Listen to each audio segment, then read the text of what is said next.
when the movie The Breakup came out. I went to go see it. It was Jennifer Aniston and Vince Vaughn. There's a particular scene in the movie where she starts crying. And that shit is so raw. I was sobbing in the movie theater. The usher came up to me and was like, are you basically having a medical emergency? And I was like, oh, no. I just know what she's thinking and feeling right now.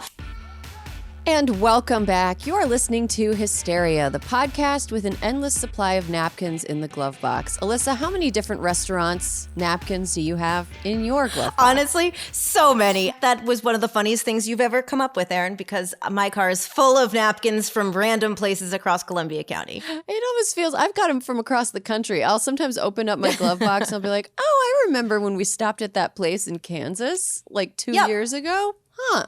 Interesting. But you got to be prepared. You can never have too many napkins. Always. Bringing in our panel, excited to talk about our topic this week. Our first panelist is a comedian going on tour in the Midwest this fall. She's hitting Chicago, Columbus, Cincinnati, and Indianapolis at the end of September. Wow, those cities will not know what hit them. Megan Gailey, welcome to Hysteria. Hello, and I just made the TikTok feta egg. Did it work? It was good. It takes a lot of feta. You gotta use yes. That I was like, oh, okay. Listen, you put enough cheese into anything, it's gonna be good. But we're using a lot of feta here. Yeah, I was like this. I tried to make it a couple times, and I was like, this is one of those recipes that doesn't work. Is it not just a sprinkling of feta around the outside? No. It's because you gotta use enough that the feta, when it melts, joins together. It's like a moat of feta. They're making it look like a sprinkling, feta. But it's way more. It's so much. Or you have to have an egg with a giant white, because then the egg white could unify everything. But I ended up getting a bunch of really delicious pieces of feta stuck to. Loved it. No, it tasted like saganaki. It was so good. But it's I'm using 3/4 of a cup of feta on my breakfast. Right. Right. Yeah. TikTok, there's some sort of TikTok feta conspiracy going on. Ooh, that every cottage few cheese. Years. Follow the cottage cheese. Oh, Megan, Caroline is my witness. I watched the entire Bethany Frankel taste test of cottage cheeses. And having never eaten cottage cheese in my life, have some in my fridge now, based on her recommendation. So I've loved cottage cheese since birth, and now it's truly a band I've loved has become popular. I'm like, okay, well, welcome on the bandwagon. I've got super specific preferences when it comes to cottage cheese. A curd size, whey consistency, general saltiness. You're from Wisconsin. You're a connoisseur. I feel like Midwestern kids whose moms are of a certain generation always had cottage cheese in their house because it was always sold to women of that age as a diet food. Oh my God. I just had summer flashbacks of swimming in a pool and then being like, ooh, I should eat healthy. And so my lunch was just half a cantaloupe with a scoop of cottage cheese because I thought that was a chic, lady lunch. It was. Was there one sliced strawberry on top? Because that's the true lady presentation. But that's because I was in the Midwest. We were just now you know. Imitators. That fourth voice you're hearing is rounding out our panel. She is the author of a few books and the host of the podcast Noble Blood. Los Angeles listeners, she'll be at Dynasty Typewriter this Saturday as part of a show raising money for the Entertainment Community Fund. Dana Schwartz, welcome to Hysteria. Thank you so much for having me. Sorry, I couldn't help but weigh in on the cottage cheese discourse. Was that pun intended? Whey, W-H-E-Y? This is, I will say, speaking of whey, I homemade ricotta cheese. And it was just a thing that I was like, maybe this is who I am now. It was a lot of work, not a lot of ricotta cheese at the end of the day. All right.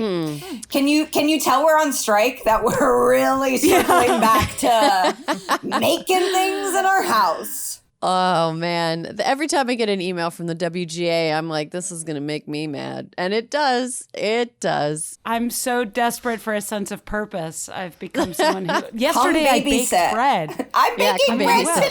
I'm baking bread today. Oh, my God. This is like COVID too. For people who are working as writers. Not for me, though, because I'm doing podcasting work to make up for it and just annoying the shit out of myself by reading about politicians like Will Hurd, who I don't want to know who he is, and the news is forcing me to, and it fucking sucks. But here's another thing that's going on this summer, besides, all the multiple strikes. Sometimes there is a frenzy that happens around a specific cultural event or person that I just don't fully get. And that, it's fine. Not everything is for me. Not getting something doesn't mean the thing itself is bad or I'm too good, whatever. It just means I don't get it. I'm not connecting with it. For me this summer, it is Taylor Swift mania and the level of focus and concentration that so many women that I know from multiple walks of life, different backgrounds, different geographic locations, different lifestyle choices, everything. They are all so into Taylor Swift. They are so invested in Taylor Swift. They care so much about, they think she's sending them messages. And She is the thing. I feel like I'm discovering that half of my close friends are part of a religion and it's their annual festival. And I just had no idea that they were in this religion. Dana, I feel like you're probably in. You're in. Am I Taylor the only Swiftie here? Am I the only one who went to Eras tour? I think so. I did not go to Eras. I did not go. I'm a tell Swiftie. Tell me about that journey. Were you always as devoted as what seems to be the norm for Swifties, or is that something that's just an uptick during the Eras tour time? No, I mean, I'm a 30-year-old white woman. And so I just feel like it's there's a demographic that Harry Potter, we came of age with it. We came of age with Taylor Swift. So it's when she was 16, I was 14 or 13, releasing these songs that I was oh my God. And so for the last 15 years, she has been, as an artist, a major part of my life in the sense that every time she released an album, it corresponded to a piece of my adolescence. I'm very nostalgic in weird ways because I remember where I was at and which boys I was projecting onto each song as it came out. I was oh my God, when this song came out, I thought it was about my high school boyfriend. And then you can listen back and be and then I listened when I was in college and I used to imagine and apply it to my college boyfriend or whatever. And so it's there's a nostalgia to it. I also think in the last few years, becoming a Swiftie has become less embarrassing. The fact that I genuinely love Taylor Swift was not a thing I would advertise because it was the equivalent of wearing a pencil skirt and a chunky necklace. It's oh, are you trying to girl boss? What are you, it was something a little cringy. But I feel now in the Eras tour, people have accepted oh, Taylor Swift is an excellent songwriter and the longevity of her career is not an accident. And she's actually speaking to a, very specific experience that hadn't really been given voice before. And so I feel now that I'm an adult with disposable income, I give less fucks about what other people think. I could afford incredibly expensive tickets to a concert that I road tripped out. I got tickets for LA and then I got impatient and sold them and bought tickets in Vegas and road tripped out. And oh, wow. Yeah, because I was who knows where I'll be in August? What if I get sick? I'm healthy now and I want to see her now. So it was just it's a delight. It is a club. I'm not crazy. I don't have a stan Twitter account or I'm a normal person also. But so you would consider your relationship with her music at least to be sort of parasocial. You feel she gets you. First, and also part of the game of Taylor Swift is even as she says, they're not about people, you feel you know this person. It's absolutely parasocial because they're diary entries. And you're oh my God, can you believe she felt this way about dating Jake Gyllenhaal? Megan, you are not a Swiftie. How do you feel observing Swiftiedom around you? I'm starting to feel left out. It's when she announced the new batch of dates, I was okay, I guess I'll go. She's going to my hometown now. So I'm I guess I'll go in Indianapolis in November 2024. What a time that's going to be. What day in November? She is going this far. She's going to be touring for the next year. It's really, there is something about it that, it's captured the zeitgeist so strongly that I guess just as a consumer, I go, well, I gotta go see what it's about. There are certain things that even though it's not I think her music is good. I think she's like fine. I truly do not feel strong either way. When Travis Kelce said he slipped her his digits and she left him on red, I was like, that's a mistake. Taylor, that's stupid. Like, he's the hottest man that's ever tried to date you. And like, even hearing like Dana talk about the men she's dated, I find to be like so bland. Like, there's like no one of interest in even really her orbit. And that's why I think I've been like, oh, I'm good. This just like isn't that, this doesn't hit for me. It's really hitting for my husband as of late. Loves anti-hero. So we listen to Taylor Swift, the babe listens to it, that I'm like, okay, I guess I'll go. It's something that has become bigger than even listening to her music. Because I listen to her music and I like it. I like it. I don't $700 going to a concert full of people who know every single lyric to every single song like it. But I like it. I like her. I think she's interesting and she's a good songwriter. But it's become like a bigger thing. Like Alyssa, this was a rare time that Alyssa pitched a pop culture related story. And I was like, what are you talking about? But there was a wedding this weekend in New Jersey that, because of Swift mania, ended up percolating all the way like through culture. Alyssa, can you talk a little about what happened with that? Okay, so Jack Antonoff and Megan Qualley. Is it Qualley or Qualley? Margaret Qualley. See, and you guys all know the name of the fucking person. Right. Barely. Okay, so I was interested first off because I'm like, why are all these celebrities in New Jersey? That was my first point of interest. And the second, I'm always curious about what people are wearing to a wedding. Guys, Lana Del Rey, why did she wear white? That was not cool. I did not think that was cool. Also, I mean, the dress itself wasn't my favorite, but like, that's not it's right. It's the dating a cop of wedding attire. It 100% is. And honestly, first of all, I love pop culture wedding content always, but I couldn't get enough because then I had other like-aged people, my peer group, starts posting who are like at the shore in New Jersey, and they're just like, get out of town, you're making traffic happen. And so I had to just keep watching, and the people who I follow apparently are not Swifties, because they're like, we don't fucking care about Taylor, you're making traffic at the beach.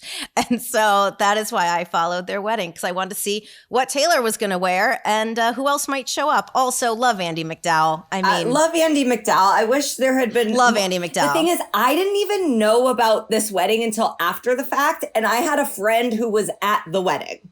What? Yep. What? Doing what? I had a friend. Someone was at my wedding, was also at this wedding. And that's how little I knew. I knew they were out of town. And then I spoke to their boyfriend. They were like, yeah, they're at this wedding. Taylor Swift was there and she spoke. And I was like, what? The Taylor Swift thing, I think, brings to mind the fact that it seems like a lot of people's relationships with celebrities are a lot more parasocial now than they were. Like, before we had access to people on social media, before people made a show of pretending to share. I mean, I don't think that people are actually sharing that much of their real lives. I think a lot of celebrities are making a show of pretending to share their real lives as a way to get more attention.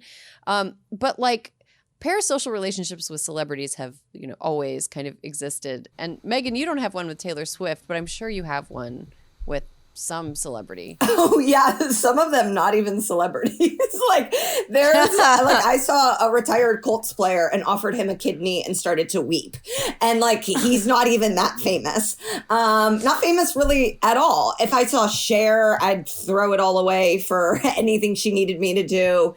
There's even like Real Housewives, like, it ends up being, and I don't know if this is something where it's like when you work in the biz, sometimes famous people become sort of downgraded to you because you've seen certain famous people just like be monsters, that you're like, I'm not gonna put all my eggs in this basket.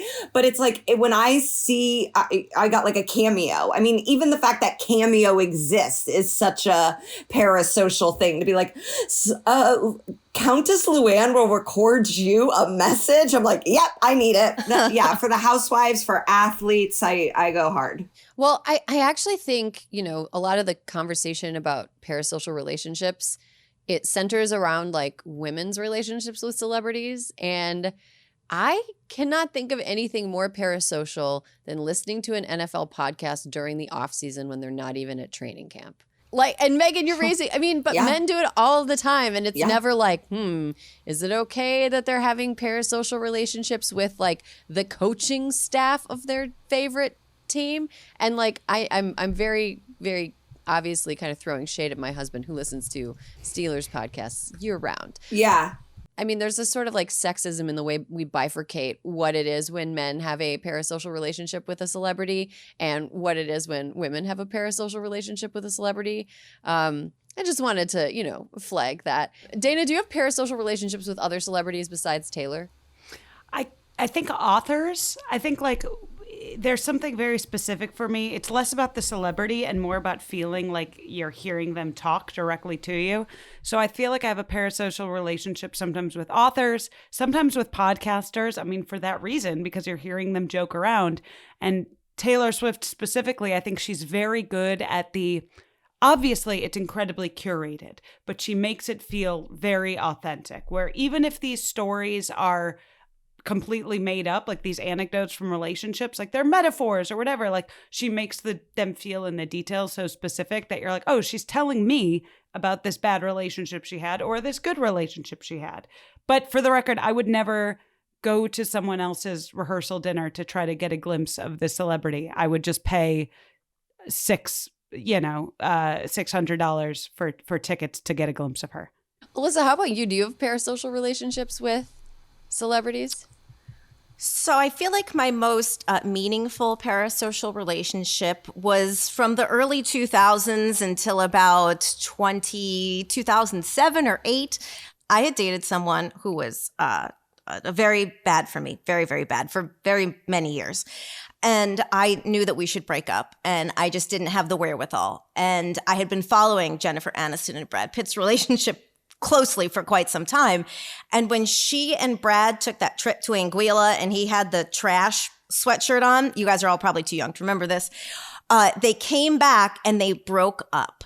And I was like, if Jennifer Aniston can do it, so can I. And I tracked the minutia of their breakup, their divorce, her recovery, so much that when I was like, I can do it. I had the Kitson Team Aniston shirt that I ordered, like there wasn't even barely internet back then. I found the t-shirt and I had it sent to me. And when the movie The Breakup came out, I went to go see it. It was Jennifer Aniston and Vince Vaughn. And I went to go see it by myself because it was just me and Jen, obviously. I didn't need to bring anyone else. I was with Jennifer. And when there's a particular scene in the movie where she starts crying. And that shit is so raw.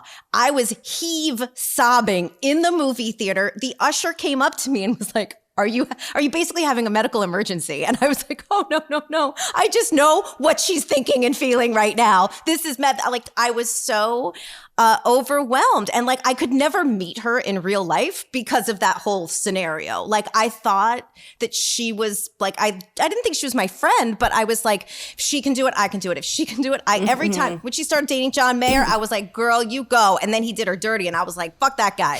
But that was my most memorable parasocial. I think my low-key parasocial, modern anyway, like Dana said, it was an author who, it was Jenny Han. Like I am not YA, obviously, but I love her books. And I do think she's like the Judy Blume of the 2000s. And so, but luckily I wrote her an overly earnest DM and we went out for drinks. So everything was okay. That's really, was that weird? Like, no. Consummating a parasocial relationship? Because weirdly, I felt like we knew each other. Like it makes no sense, but like, and I think there was just something about her that I just felt like as women of roughly the same age that we had similarities, that therefore it wasn't weird. You know what I mean? Right. And it wasn't. We had so much fun. Yeah, I listened to this. I had to take a break from listening to this one podcast I listened to, which is like, it's called Last Podcast on the Left. Everybody knows it. Yeah. Very famous, kind of macabre, true crimey podcasts. Some of them, I haven't listened to every single episode. Some of them I was like, nope, I'm noping out of that. That's too much for me to listen to. But I've listened to so much of that podcast that at one point, Marcus, who is the kind of researcher guy, he narrated a dream I had. Like, it was like Marcus at the end of my dream was like, and that's why it's time to wake up. And I was like, I have to stop listening to this podcast all the time. It is like permeating my life. And that being said, I am going to see them live in LA in November. And I did get good seats. So, I mean, but the thing is, like, I feel like if I met... I've mentioned Tori Amos on the show before, and I think that she has a similar relationship with her fans that a lot of like Taylor Swift fans have with Taylor. Like, people feel like she understands things that have happened to people and that people don't really talk about, and she sings about them. And I feel like if I met her, I don't want to meet her. Like, I don't know what I would do. I would disintegrate. I don't know what I would do. And like, I don't know if I would want to ever like go out for coffee with like the host of that podcast I've listened to so many times. Like, I don't think I would want to do that, because it would just, I need there to be the distance so that it's like a safe friendship that I sort of control, if that makes any sense. I sometimes get embarrassed. Some people listen to Noble Blood, which is my podcast, and like, I'm the only narrator, but it's fully scripted. And so I've had people like come up to me or say hi, which I always love, but I'm always incredibly self-conscious that I'm not as like smart or articulate or what they would expect, because I'm not scripted in real life. I don't like spend weeks researching and writing out every interaction before I have it. Yeah. Well, I mean, I kind of do. Megan, why do you think people fall into parasocial relationships? Like, what was the driver of you connecting with people that, go ahead. Yeah, mine kind of seems like the outlier, but what I'm like hearing from Dana and Alyssa, and I think this is true, is that they really end up connecting because of something going on in their own life. And whether they see that mirrored in the person that they are attaching themselves to, or they see them as aspirational of like, okay, they got this badass Barbie movie, I can get Barbie movie too. And, Barbie movie, it's like a promotion at Trader Joe's, and then you are Trader Joe's Barbie. So it's like we are like seeing something that we need to be inspired by. And I think we talked about this on the show, but as we were like thinking about it in terms of the gendered part of it, remember how disappointed everyone was in John Mulaney? Where it's like, we have actually started to be kind of critical of men. I think they get over it faster, but it's like, it was women attaching to John Mulaney because they were like, he's going to cheat on his wife? Well, if he's going to cheat on his wife, then my piece of shit husband's for sure going to cheat on me. Like, that was sort of the subtext of like, we can't trust any men. And I think it was mostly married women or women that wanted to marry someone like John Mulaney. And I also, as someone who I think like, you're a stand-up comedian, like I think you totally understand when stand-up comedy is totally the art of pretending to be so vulnerable and off the cuff, even though it is highly scripted and controlled. And I mean, that's kind of the end result of a parasocial relationship. Being a celebrity as a figure, like it's not just for a movie, it is for being John Mulaney or for being Taylor Swift. Like, it's because you've curated this idea that the work you put out is a reflection of who you are as a person. And I think sometimes it feels silly to be like, people get confused, but it's like, no, that's the point of the work. But there are like then normal human boundaries. I feel like men maybe have a little bit more freedom to make art and not have it be immediately thought of as a reflection of their personal exact experiences. And women, a lot of times, like, I mean, I think even talking about like the Barbie movie, I find myself when I watch art made by women or take in art made by women, trying to like find pieces of like autobiographical information in the art that I'm taking in. Like, oh, I wonder if she made the choice to have the boardroom at Mattel be all men because she walked into a boardroom in Hollywood and it was all men talking about whether or not this movie was going to get. But like, if a man made that movie, I wouldn't have been like I wouldn't have been like seeking like autobiographical information in it. And I think that's something that we do with like, and John Mulaney, I think, is the exception to the rule. And I guess Louis C.K. too, because when he kind of had his downfall, a lot of his fans were like, what? I thought he was exactly the guy he pretended to be on stage. And it was like he was. Were you not listening? I don't know. Were we not hearing the same jokes? Yeah. No, I mean, we got to do a stand-up episode. We really do. Yeah. I mean, there's so many of them. I can't keep up with them anymore. Alyssa, how do we have healthy parasocial relationships? I mean, I think it's all about like maintaining perspective, right? Kind of like knowing why you have it. You know, I think that even at the time of my parasocial relationship with Jennifer Aniston, I mean, like, I never thought she was actually my friend. I didn't actually think we were similar. You know, like, it was more like I didn't have the courage to do something by myself.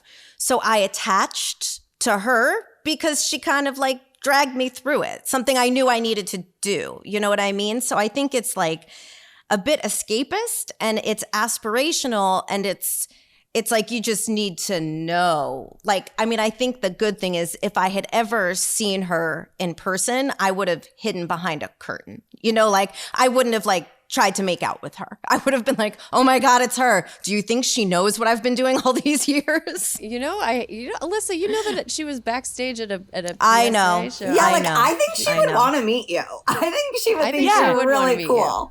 She would be starstruck by you.